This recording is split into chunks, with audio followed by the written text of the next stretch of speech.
After nearly a year of waiting, the final piece of the Dark Souls saga is in place. With the release of the Ring City, I can now put my boss quality rankings of the Soulsborne series to rest. And boy oh boy do we have some interesting bosses to talk about for the final course of DLC. But before we get to that, let's talk about the quality of the DLC outside of its bosses. I won't get too deep into it because I'll talk a lot about this in the areas when we rank them soon enough, but I'll give a brief overview. On the whole, I have to say the DLC feels reminiscent of the Dark Souls 2 DLCs for me. When it comes to the levels themselves, they're beautiful aesthetically, have many nods to the lore of the game which give great context, and they do feature a few neat enemies that are exclusive to it. But at the same time, these areas feel ganky and at times utterly frustrating. I think my biggest gripe with the experience is that many of the areas require you to play stealth Souls, so to speak. For me, Dark Souls is all about the action and exploration and less about traps and environmental hazards. The DLC includes angels that will obliterate you before you can say this is bullshit, many enemies that are ripped directly from the main game, and even most of the new enemies lack imagination. There's poison lakes, vast open areas with minimal substance, and plenty of ganks that feel placed to push up the difficulty meter in an arbitrary way rather than a fair and fun one. In all fairness though, I've never been one to take my time and soak in the world completely. I like to run around wildly, and the DLC does punish that severely. For example, the angels can only be dealt with by killing their matching Orphan of Kos flesh penis. I mean, what the fuck is this? It's nasty! That aside, when I killed the first one, I was so oblivious to my surroundings that I didn't even realize they were linked to the angels. And so I threw myself at the area in frustration knowing I was missing something, and yet I whined and bitched and blah blah blah. In the end, it's my fault for missing that obviously placed nod to let you know how to handle the angels, but at the same time, I feel it's completely fair of me to say I don't care for the idea of stealth souls. I do appreciate that they tried to do something different, it just didn't work as well in practice as I would have liked. Another example is the area with these summon archers. Don't be patient, you get demolished instantly, so you gotta use stealth. But then after that, you get a few battles with some interesting enemies, and then you get to the massive who gives a fuck lake. Why call it that? Well, it's legitimately like the devs said, fuck it, why make interesting level design when you can have a massive open swamp and toss a boatload of enemies in it? You can even find the Dragon Slayer armor waiting for you in the back. No, not a reskin, literally just the Dragon Slayer armor waiting for you in the back. But just after that, you get to fight a dragon in an awesome bout, and after that, you come to blows with a guy using dual swords on a gorgeous setting. It's really hard to completely nail down how I feel. One moment the DLC is an annoyingly forced stealth gank fest, and the next it's got epic spectacles that get your blood pumping in all the right ways. The one thing that can't be questioned is that the Ring City is substantial in size, much more so compared to Ashes of Ariandel. I would say it's very similar in size to Artorias of the Abyss from Dark Souls 1, and honestly the quality doesn't feel much different. The areas aren't anything to cry home about on the whole, but they do have some interesting set pieces and concepts and should be a joy for some to explore. So all in all, I'll say that the DLC outside the bosses is pretty good. There's a lot of things I loved, but still a few nagging things that bog down the experience for me. Now let's toss all that aside, because for me, the Souls games have always been about one thing in particular, and that's the bosses.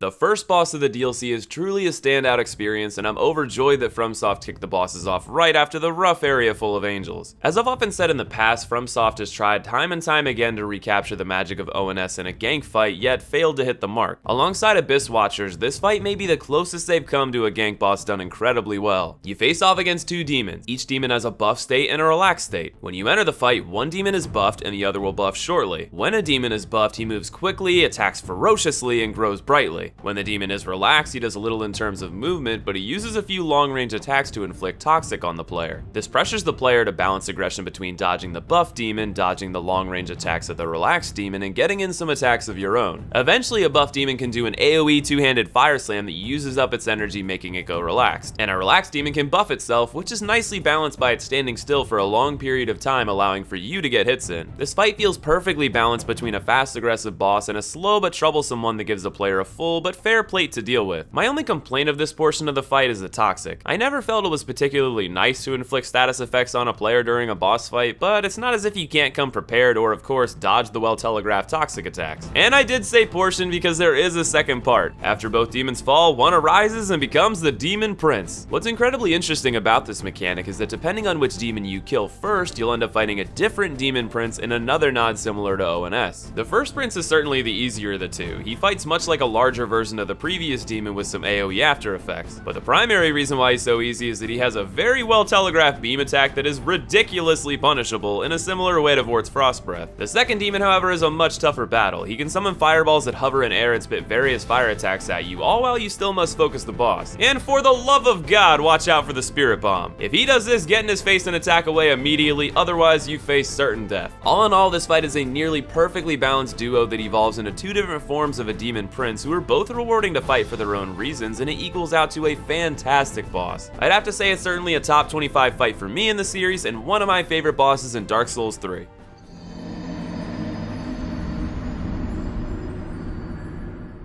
But when we fly high, sometimes we crash and burn. Okay, maybe that's a little dramatic, but it was hard not to feel like the next boss reeked of the lingering laziness of Champion's Gravetender. And this time around, there's not even a big wolf, rather a single basic bitch enemy. That's just the surface, however, as it turns out this fight is a lot more complex than I initially realized. Let's start from the beginning. When you walk in, there's a massive giant. Fight him or don't, it doesn't really matter. Either way, a painting guardian is eventually summoned. Okay, that's not a boss. Oh shit! Aw, it's just a regular NPC. Or is it? Well, in this case it is, but if you were playing online unlike myself in my first playthrough, you'll be invaded by a player through a new covenant. That's right, this is a ripoff of the old monk fight, so to speak. Before we get into that, let's focus on the NPC version. He's got a large arsenal of different weapons, can be a bit of a parry king, has some crazy arrow magic and soul masses, but on the whole, he's not much of a challenge. Then you get the players involved. When a player is summoned, they automatically get the soul mass of the boss to work for them periodically, but they make use of their own build. For me, even with the old monk being the same, I found this to be a bit disappointing.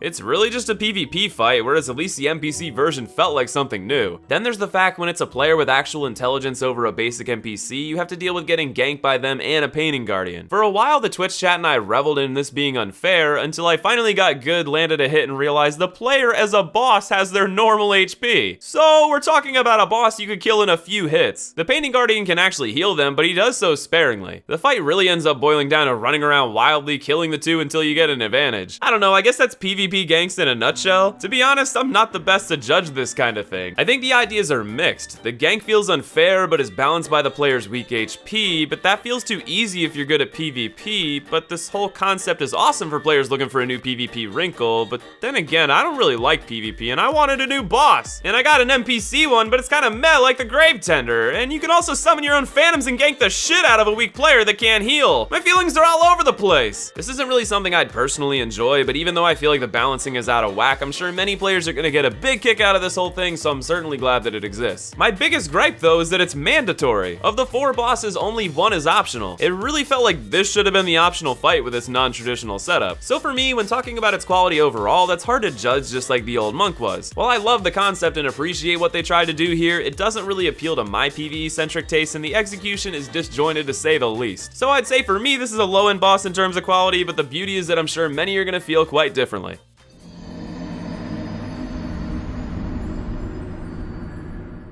Before we get to the final boss of the DLC, let's talk about its optional one. In a similar fashion to Sin and Calamite before him, Meteor shows up through a small portion of the DLC and acts as a hazard to the player. So much so that you can't even access the fight without knocking him down to the depths by your own blade. His pre-portion of the fight alone is pretty entertaining in its own right. Once you fall into the pit to finish the job, the real battle begins. And I'm not totally sure how to feel about this one. On one hand, it's reminiscent of an updated Calamite, which is fantastic. The arena is magnificent, the music is stellar, and the fight itself generates loads of excitement. But mechanically, I'm not sure I can praise it as much as I'd like to. The design reminds me very heavily of an Osiris Phase 2 blown up to full dragon size. And hey, maybe this is the child of dragons. No, he's Meteor? Okay. Well, either way, he flies all over the damn place, and with his large stature, this can create a bit of a nightmare with the camera. Sometimes it doesn't feel too bad, and other times it makes me reminisce on the horror that is the camera beast. Another thing to mention is the health. My God. I don't know if I was underleveled here or something, but this is one of the tankiest bosses in the entire series. I was level 92 with 40 strength and a heavy barb straight sword plus 10, but I felt like I was barely scratching it. This turns the whole thing into an endurance fight, and with this being the case, the mechanical issues with the camera, wild AI, and repetitive attacks can become a real nuisance over time. And when I say repetitive, I mean it. This guy abuses the hell out of the attack where he breathes fire into the ground. It comes very quickly too, so until you learn his tells, you'll find yourself getting roasted again and again and again. But still, I can't deny at all that I enjoy this fight greatly. The spectacle, thrill, and challenge of taking on a dragon despite its small issues is one that I can't help but smile widely at. The complaints of the camera can be negated with good player control, and the repetitive attacks can be used to your advantage once you learn how to counter them. So while its issues are a bit of a nuisance, I can't help but feel this boss is yet another incredible bout deserving of a spot in the top 25, surpassing even the almighty Calamite as the best dragon boss in the entire series.